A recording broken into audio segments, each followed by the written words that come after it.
आता है आसन भूतकाल।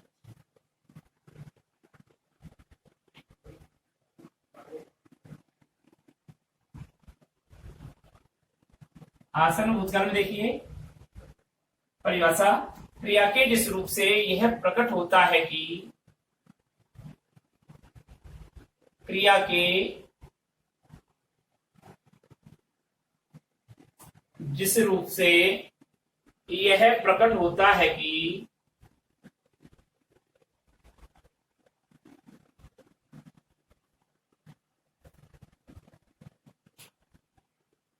क्रिया का व्यापार अभी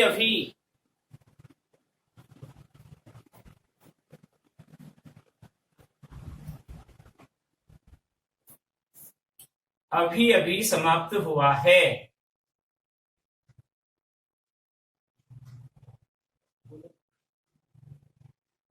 क्रिया के जिस रूप से यह प्रकट होता है कि क्रिया का व्यापार अभी अभी समाप्त हुआ है,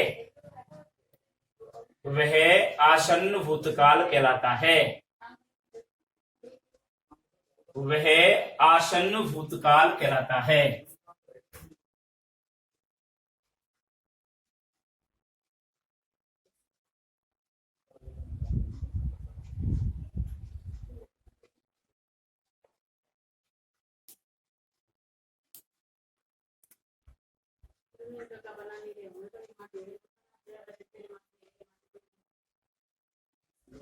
एग्जाम्पल देखिए,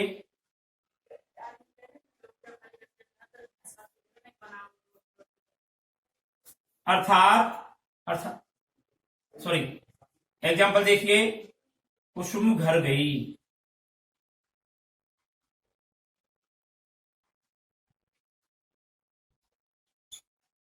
कुसुम घर गई। दूसरा, मोहन ने गाना गाया। दूसरा उदाहरण देखिए, मोहन ने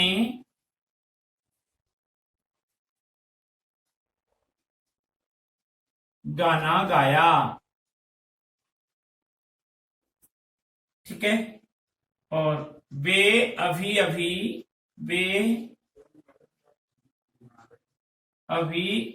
अभी आए हैं।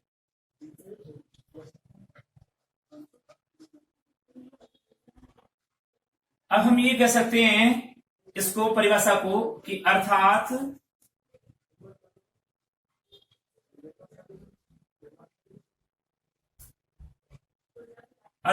जो कार्य भूतकाल में प्रारंभ हुआ था,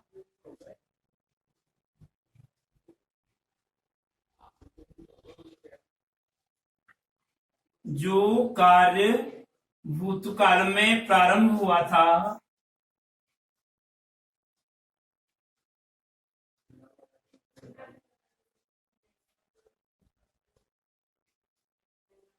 जो कार्य भूतकाल में प्रारंभ हुआ था, वह वर्तमान काल में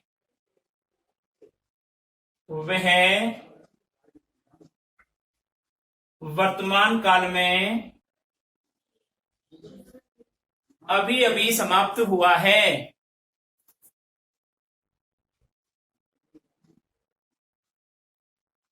अभी अभी समाप्त हुआ है।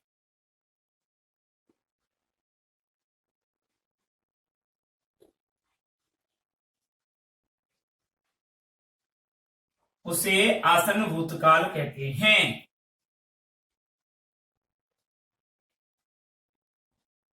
उसे आसन्न भूतकाल कहते हैं।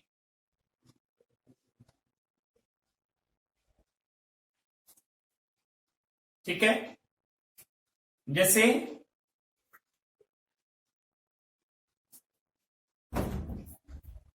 उदाहरण देखिए,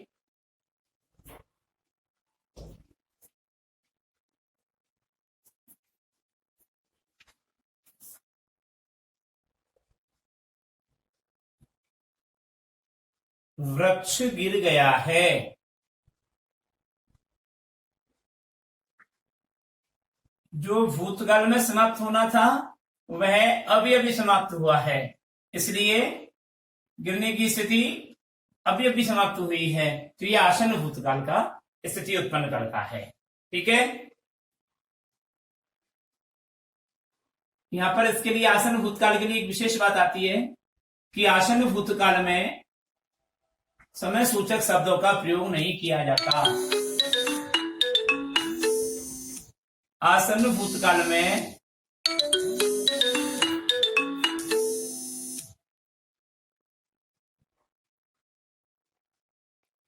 समय सूचक शब्दों का प्रयोग नहीं किया जाता।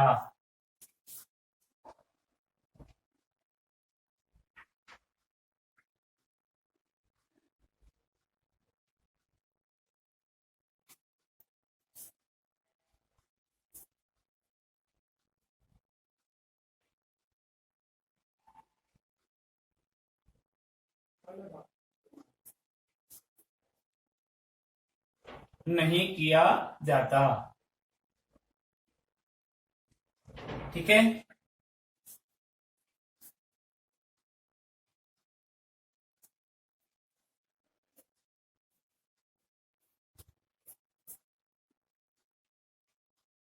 जैसे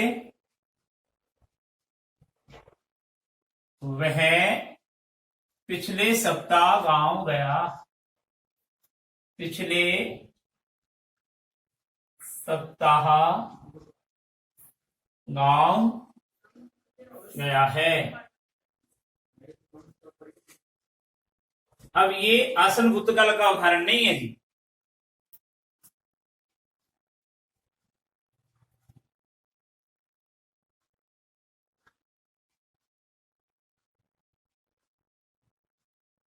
आसन भूतकाल में नहीं आता।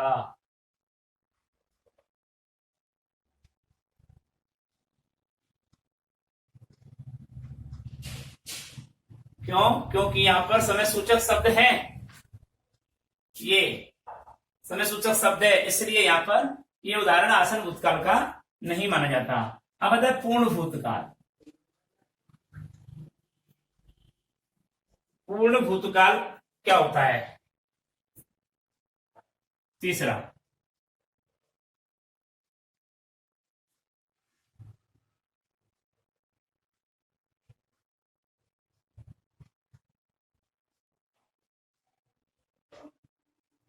क्रिया के जिस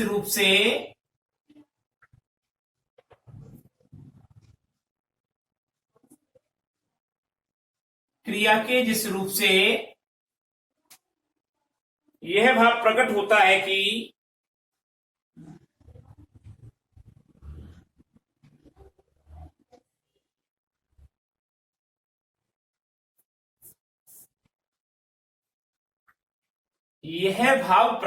है कि क्रिया का व्यापार बहुत समय पूर्व समाप्त हो गया।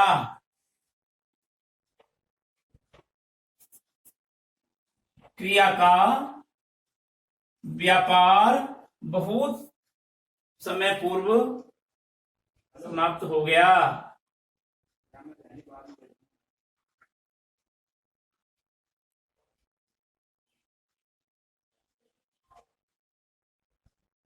बहुत समय पूर्व क्रिया के जिस रूप से यह भाव प्रकट होता है कि क्रिया का व्यापार बहुत समय पूर्व समाप्त हो गया था।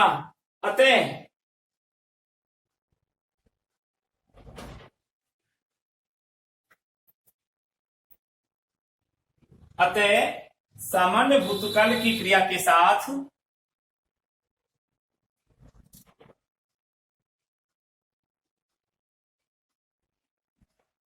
सामान्य भूतकाल की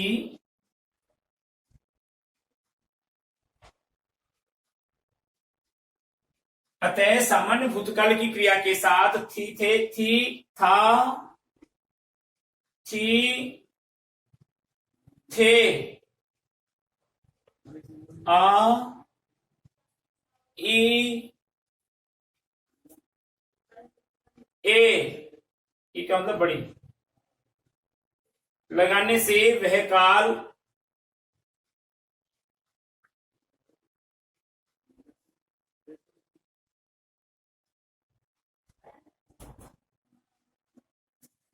आदि लगाने से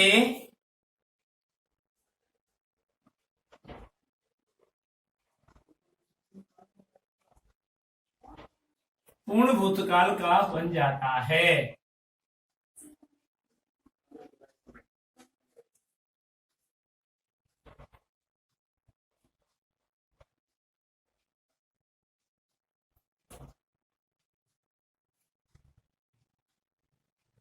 क्या क्रिया के जिस रूप से यह भाव प्रकट होता है कि क्रिया का व्यापार बहुत समय पूर्व समाप्त हो गया, अतः सामान्य भूतकाल की क्रिया के साथ था, थी, थे, आ, ई, ए आदि लगाने से वह काल पूर्ण भूतकाल का बन जाता है। तो परिभाषा क्या निकल करके आई अब? तो परिभाषा निकल करके आई कि वाक्य में पूर्ण रूप से यह ज्ञात होता है कि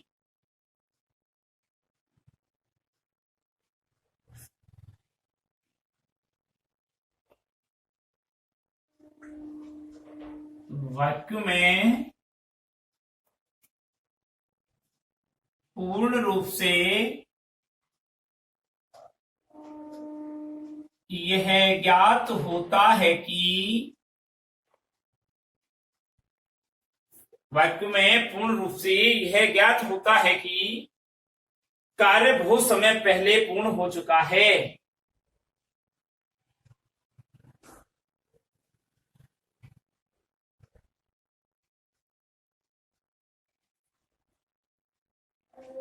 कार्य बहुत समय पहले पूर्ण हो चुका है।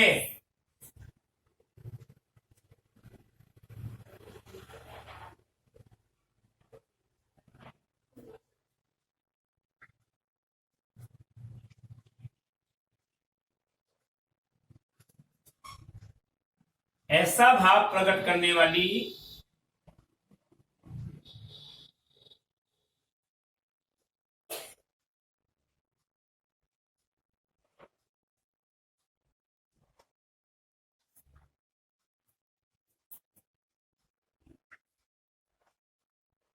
भूतकाल पूर्ण भूतकाल कहलाता है।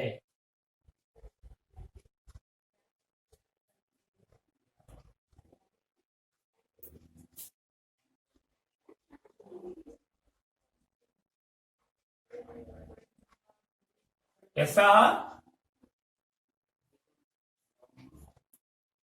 भाव प्रकट करने वाला काल पूर्ण भूतकाल कहलाता है।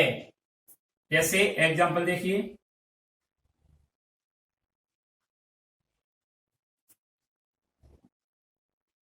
भूपेंद्र सिरोही गया था।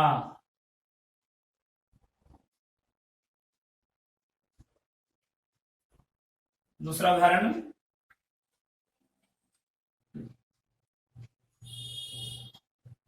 महर्षि व्यास जी ने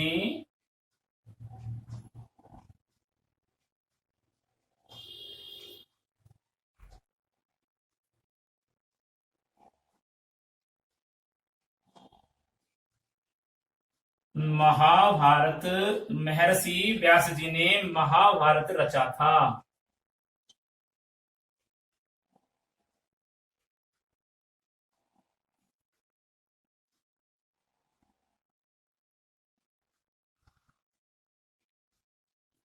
तो यहां पर अभी बताया था, आ इनका प्रयोग किया जाता है, वहां पूर्ण भूतकाल का भाव होता है। जैसे एक और लिख लो, पुलिस के आने से पहले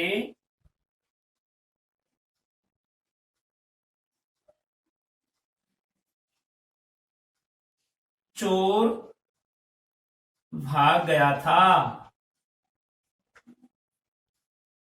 ये सब पूर्ण भूतकाल के उदाहरण हैं। आज हमने पढ़ा काल के बारे में, काल किसे कहते हैं, काल के कितने भेद होते हैं, और भूतकाल, वर्तमान काल और भविष्यत काल।